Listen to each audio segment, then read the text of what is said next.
Sveiki, vėl įsijungę naują tinklalaidės Lietuva Amerika epizodą. Čia Vincentas Kulbinskas, o ši serija išskirtinė. Pirmą kartą vietoje įprastos apžvalgos turime tik vieną pokalbį, tačiau su ypatingu svečiu.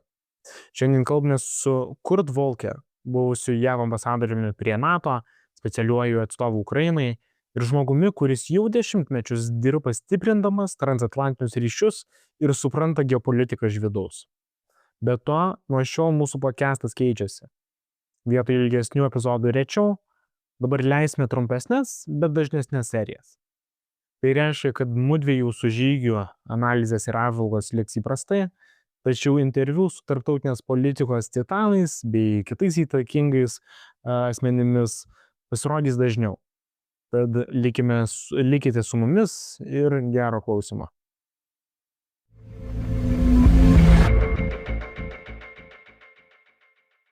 It happens. Do you hear us? I hear you. Hi, Ziggy. How are you? Wonderful. Thank you. Kurt, I appreciate it so much. I want to introduce you to Vincent, who is, we are doing this podcast with him. And who is he? He is third generation American Lithuanian, whose grandfather came to Lithuania to become our deputy speaker. His father, with him, we created Young Christian Democrats. So that's third generation. And we did this because, we are like Cold War warriors or old wolves, but we need to explain America to Lithuanian new generation. That's okay. I start with some questions, okay? Can we record? Absolutely. Absolutely. Go ahead. Okay, Kurt, I don't know, maybe you can say a few words about yourself. I know you for 2 decades, serving all great American presidents, rescuing us, and finally opening NATO doors to the Baltics. But, few words about yourself, for those who don't know you, who might not know you. Okay. Well, very good. Happy to do that. So, Ziggy, as you know, we've been friends for many years, and I was a U.S. diplomat for about 25 years. I served in a variety of different capacities. I worked at the U.S. mission to NATO in the late 90s. That's where we established the Membership Action Plan, and we started work towards getting the Baltic states into NATO. I then worked for Senator John McCain. Actually, I worked for Senator McCain before that. I worked for him in 97 to 98 and then went to NATO and worked on this. After NATO, I went to the National Security Council. I was in charge of NATO policy there, working with Dan Fried, who was the senior director, and spent 4 years, 4.5 at the National Security Council. We had the Prague summit. We got the Baltic states into NATO. We confirmed that at the Istanbul summit in 2004. And then I went to be ambassador to NATO after about 4 or 5 more years. I was the principal deputy assistant secretary of state for European affairs for about 3 years. And then I went to NATO as ambassador. And all of that time was really committed to building a long-term, stable, secure, prosperous, democratic Europe as a great alliance with the United States. And it was the right time to do it. We got a lot done. A lot of countries, over 100 million people, are now living in free, democratic, and secure societies compared to before we started that endeavor. So it was a really big thing. I left the government in 2009 after serving at NATO. I ran the McCain Institute for International Leadership at Arizona State University. I've done a lot of business, private sector consulting, teaching, speaking, media, think tanks, you name it, over the last 15 years. And in particular, during that time, I served as U.S. Special Representative for Ukraine negotiations. I was a volunteer capacity during the first Trump administration, and I've stayed very involved with Ukraine ever since then as well. I will make another question to you, and maybe, Vincent, you can prepare next one. Okay, I will try to provoke you, as I usually do. You mentioned all those glorious years, and honestly, most of Central and Eastern European immigrants in America, up to 25 million, if to count as more, we vote for Republican. because, we hate what happened in Yalta with Roosevelt and so on. This is historic. But, now seeing this non-Ukrainian vote increasing in Republican Party, it's like world is changing in front of our eyes. Our biggest problem were Democrats all the time. Now with Republicans again starting to, as we see sometimes in the region, starting to reset with Russia, that made us so nervous during Obama period. Do you think we maybe it's a wrong impression about Republicans? Do you think we still have chance to have, this Republican line that we all love from Reagan and Bush back on track? With people like you, I feel comfortable, but do you think we have a future of Republican Party? Shall we continue voting for Republican Party in America? Yeah, well, that's a great question. It it it's not where we are today, and that's unfortunate. You have President Trump has changed the Republican electorate so that it's much more, much more populist, much more America first. He has become a very transactional president. So he's not looking at values and principles like we did in the Bush administration. He's looking at, what's the deal today? What do I get out of this? And at the moment, that is rather popular among the Republican electorate. What happens a few years from now? I don't know. If you remember the first term of President Trump, by the time he was done with his first term, he was rather unpopular, and there was a strong move away from what he had done as president.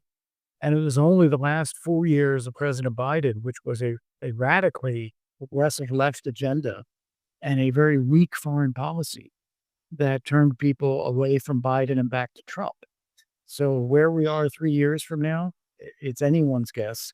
We still do have leaders in the Republican Party who are very traditional.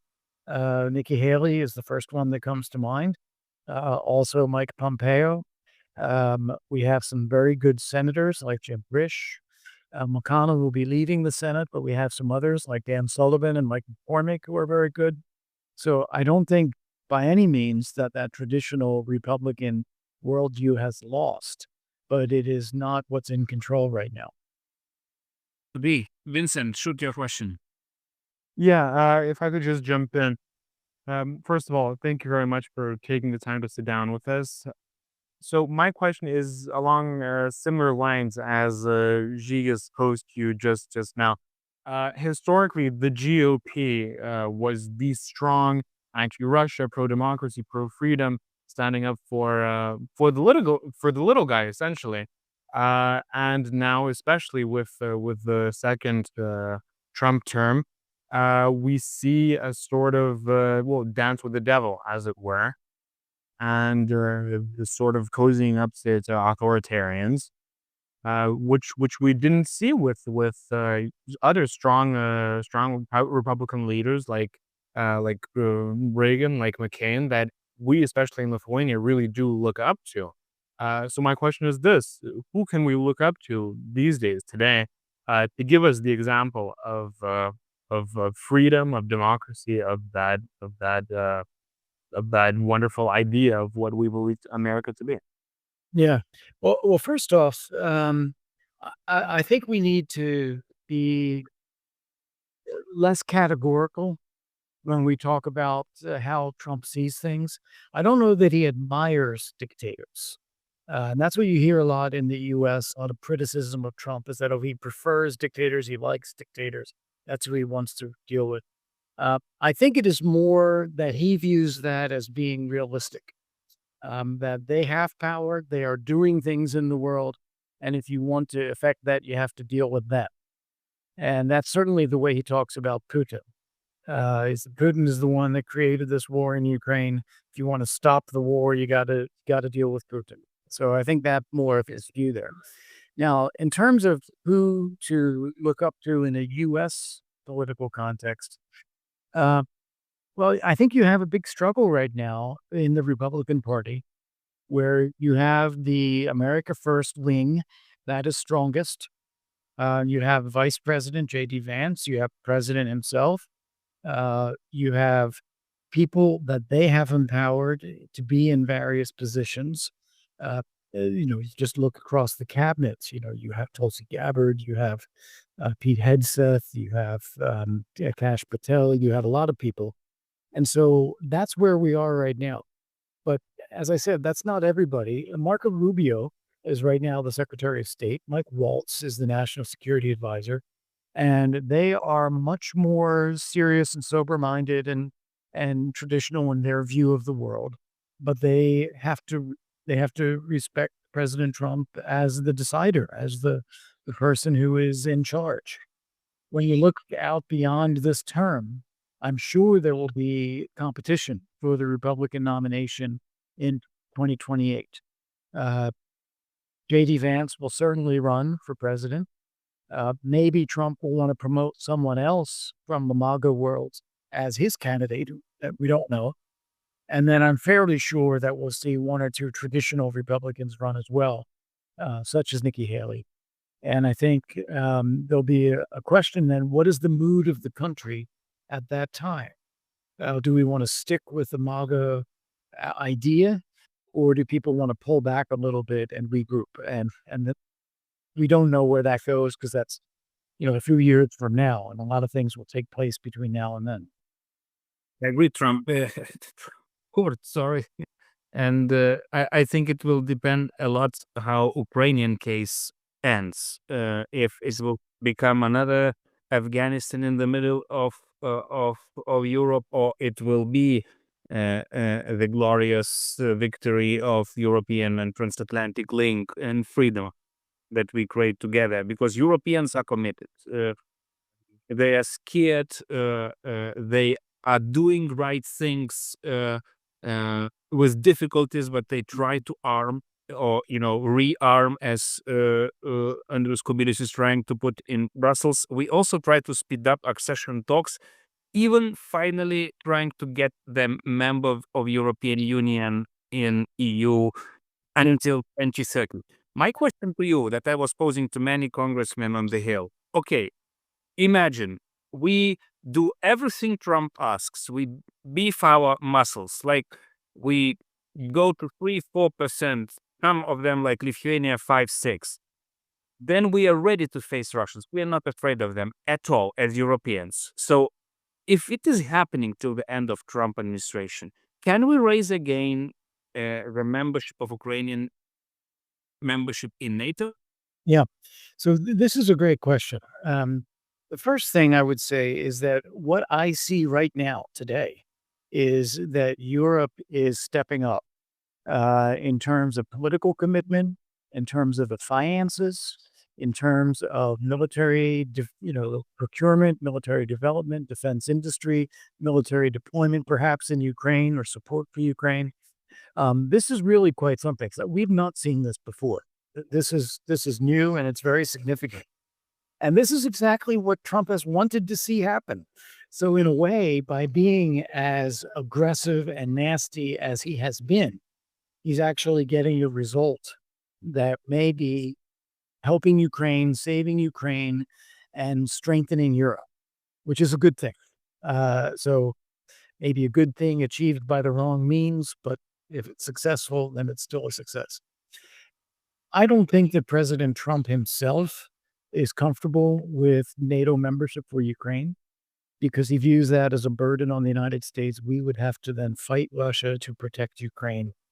He was even skeptical about Ukrainian membership for Montenegro, which would not have been anywhere near as difficult as Ukraine. So I just don't think he's there. But what I do think is we can keep it as an option for the future. I think we get through the Trump presidency. There's no decision one way or the other about Ukrainian NATO membership. And it's something that we can address, 3, 4, 5 years from now. And especially if we are then in a situation where you have peace, you have a meaningful deterrence presence in Ukraine, you have security assurances that are known, but even not Article 5, but they are there. That is now a good basis for bringing Ukraine into NATO without it being a dramatic move. Well, I still hope we can do it because you did it with Bush. You've been one of those to convince him to do it. And he was not willing to do it in the beginning, and you finally managed. And I also remember that it happened by the end of our accession talks with European Union. So at the end of the process, you entered and said, okay, if Europeans are making it in order, we are coming and, sealing it. Maybe. Yeah, and I think in that case, as you remember, back in 2008, the Bucharest summit, the U.S. was in favor of membership action plan for Ukraine and Georgia, and it was France and Germany that blocked it. And within 4 months of that summit, Russia attacked Georgia and took 20% of the territory. And it was only 6 years later. It seems like a different era. But it was only 6 years later when they attacked Ukraine and took Crimea and then took Eastern Donbass. So we should have actually moved on Georgia and Ukraine in 2008 for membership action plan because it would have, I think, protected them. I think it would have sent a signal to Putin that these countries are of interest to the West rather than sending the opposite signal, which is what we did send, is we're not ready. We're not prepared. Vincent, please. Yeah, going back to something that you said earlier, Mr. Volker, you did mention that the methods being employed by President Trump right now might not be, speaking in very diplomatic terms, might not be the best strategy, right? This transactionalism, this practical outlook on international relations. Well, I mean, maybe for Europe, that'll be good in the long run, right? It'll make us more independent, more able to stand on our own 2 feet. But I see that as a very big issue for America in the long run. I don't see where America's strategic interest is in that. America got ripped, got strong by having these good relations, all this goodwill, and having a foreign policy based on values, based on leading by example.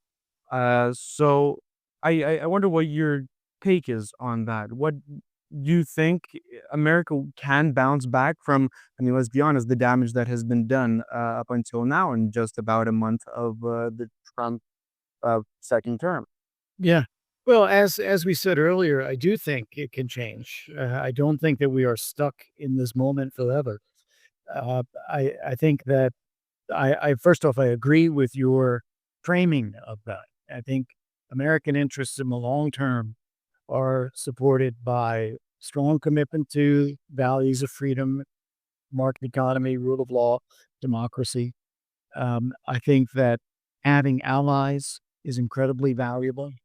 And I think that if you have values and allies and you can set clear goals, you actually can make long-term positive change in the world. And that is what happened for 70 years after the end of World War II. So there's no reason why that couldn't continue. We're in a moment where people are looking at this and saying the U.S. paid a disproportionate share of all this. We did too much. I don't agree with that because I think we benefit a lot from it as well. But I see that that's what people are saying. So I think we're in a little bit of a correction. If you think of a stock market, this is now a correction. But it doesn't mean that the long-term trend is wrong. And I do think that depending on how things go, there may be there could be a catastrophe that happens, like as Dan Fried was giving an interview just the other day and said on September 10th of 2001, we didn't know that we would really be looking to our allies on September 12th, but we were glad that they were there. And that's the kind of thing that I think is right. It can happen that something happens and we will all of a sudden value having our allies again. And it could be even in Ukraine. I was thinking this morning as I was getting up, if this goes badly, Trump right now has put a lot of pressure on Zelensky, but he hasn't put any pressure on Putin. And if he doesn't start putting pressure on Putin and Ukrainians conclude that Russia's going to advance militarily again, that they won't be able to hold them off as they are doing now at the front lines in Kursk and in eastern Ukraine. If the Russians are advancing again, you're going to see Ukrainians pack up their belongings and get in their automobiles and go to Europe. And they're going to, make themselves and their families safe, as you're going to have another massive refugee wave. And this is going to be a disaster, which is all of Trump's doing. And I think that could have a real big impact, even in the United States, that he went too far and did the wrong thing. Agree, Kurt. Saving Ukraine, we save Europe, we save American interests, first of all. Let me put my last question on the Baltics. We are kind of, little champions of everything. We try to invest into defense as much as we can. Now we compete from 4 to 6%, who will be first to reach that goal. Per capita, we support Ukraine the most, like up to 2% GDP, not even to compare with American 0.3, though it creates so many problems in America. But you know what? We are not invited to London. We are not invited to Paris. When our defense minister is coming last week, she was with me. She's not met by Hexet. When 3 Baltic foreign ministers comes to Washington, they're not met by Rubio. We were quite well received on the Hill, but I'm old friend of many congressmen. It makes me still a bit uneasy when I see the champions being taken from the table. If in Lithuania, in the Baltics, we start to have the feeling that we are becoming part of the menu. So how can we defeat that feeling? Can we, even use that Trump administration? If you want to empower, good example, put more troops, come here, stand with us, because please empower examples if you want to raise other Europeans to the level, at least of the Baltics. What do you think about that? Well, I see what you're saying, Jeez. I know that's the case, that it's hard to get attention. I would say, remember, we're only 5 weeks into this Trump administration. The only confirmed official in the State Department is Secretary Rubio. There's nobody else. And the Trump administration distrusts the civil service, the foreign service, the deep state.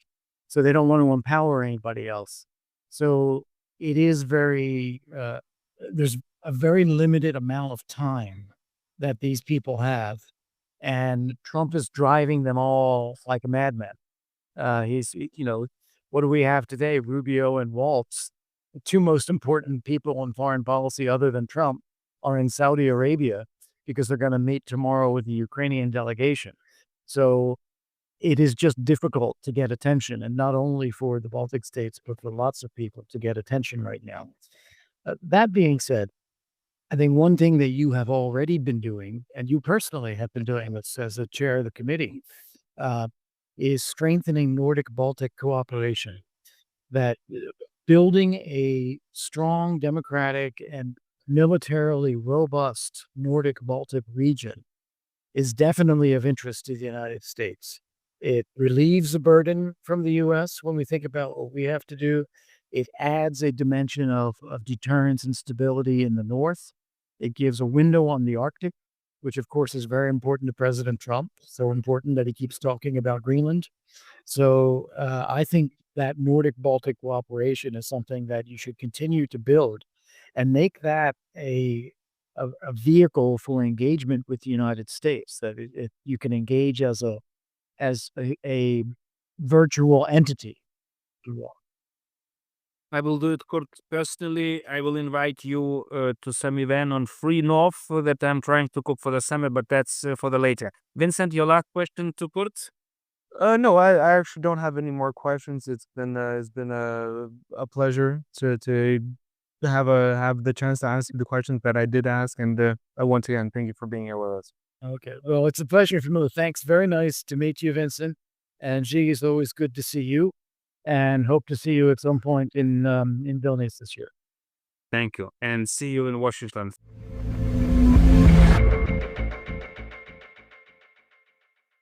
Gera diskusija, likau nustebęs, Kurto atvirumu. Šviesa vis dėlto skverbėsi už diplomatinio filtro, su aiškiamis įžvalgomis apie pasaulio būklę. Ir ji dėja nėra šviesi. Tačiau net niūriausioje situacijoje slypi viltis. Mūsų ateitis nepriklauso nuo didelių deklaracijų ar tuščių pažadų. Ją užtikrina tylus, nuoseklus ir nepertraukiamas darbas. Jei mes patys nepasiduosime, jei išliksime aktyvūs ir budrūs, jei stiprinsime savo ryšius ir veiksmus, ateitis priklausys tik mums, o ne mūsų priešams. Jau ateinančią savaitę dar vienas įdomus pokalbis. Kalbėsime su ypatingu svečiu, truputį arčiau tėvynės. Ir jei patiko pokalbis, nepamirškite pasidalinti, prenumeruoti ir įvertinti mūsų savo mėgstamoje platformoje. Taip padedate mums pasiekti daugiau žmonių, kuriems rūpi geopolitika ir tėvynės ateitis. Ačiū, kad klausotės ir iki kito karto.